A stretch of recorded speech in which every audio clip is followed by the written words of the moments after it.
Okay, sige. Say hi! Hello, guys! So now, we're going to what? We're gonna module, doing your modules, and then what else? Going to answer a lot of activities here sent by her teacher. And of course, we need to practice reading. Okay, very good. So let's start now. At dahil online class tayo ngayon, instant tutor tayo. Habang pala ako ay nagtatrabaho bilang teacher at online din yung aming schedule sa kadahilan ng sa init ng panahon at maraming mga classes ang nagsuspinde at hinayaan na lang ang mga alternatibong pamamaraan tulad ng online class, ay may isang batang makulit na kumakatok sa aming pintuan. Siya si Samantha, ang aking pinsan na grade 1 student. Nais niya daw magpatulong sa akin sa kanyang mga assignments na pinapagawa sa kanya ng mga teacher. Dahil wala daw si mama niya, nasa work, at wala din yung papa niya. So ako naman bilang isang teacher ay hindi ko na mahayaang mabigo ang kagustuhan ng isang bata. Dahil unang-unang pa lang nagtiwala na siya sa atin. So dito, marami siyang mga nakalaang activities na kailangan niyang gagawin. Una ay ang pagsusulat, pangalawa pagbibilang, pangatlo pagkukulay, pang-apat ang pagbabasa. At dito sa aking gulat, marunong na pala siyang magbilang, kumilala ng mga numero, kulay, at magbasa.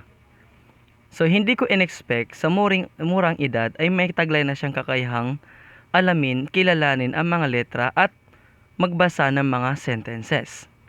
So hinayaan ko lang siyang gawin ang gusto niya at ikokore ko lang ang mga tama. So, totoo nga, bilang isang guro ay hindi madali, lalo na sa mga elementary teachers. Shout out dyan sa inyong lahat.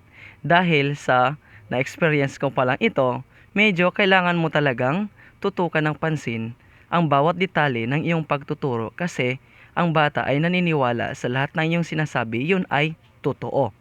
Sadyang kahanga-hanga naman talaga ang ating mga elementary teachers. Shout out sa inyo muli, SFES teachers at Dolores teachers, sapagkat sa dinami-dami ng mga kabataang inyong tinuturuan ay nagagampanan nyo pa rin ang inyong mga tungkulin at nabibigyan nyo ng quality educations ang ating mga kabataan bilang foundation of their knowledge na magagamit nila sa kanilang paglaki, sa kanilang pag-aaral.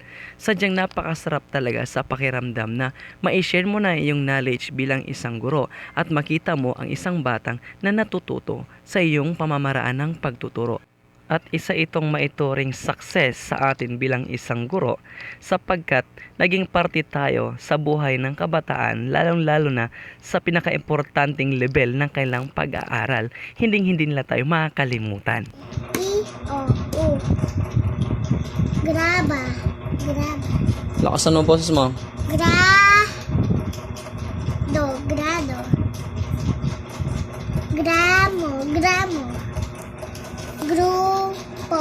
Grupo. Kabila. On other side. Grasa. State it again. Grabe. Greta. Granaba. Again? Granaba. No? Granada. Okay.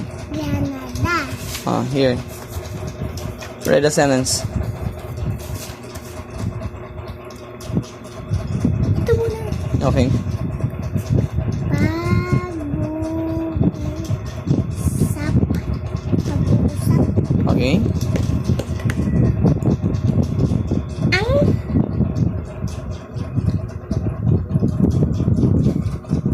graba ay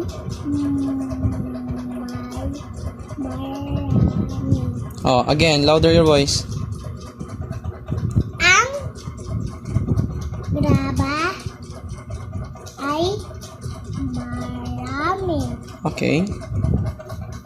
Next. May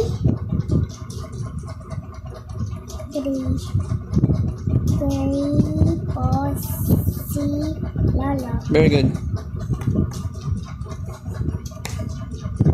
Next. Grupo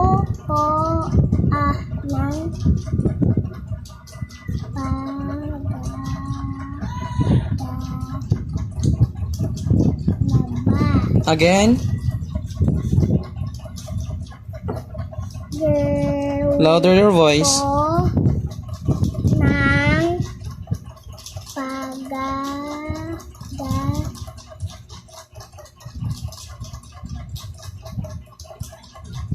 ba? Magaganda.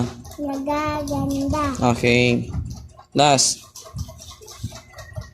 Gramo ng mo ang go.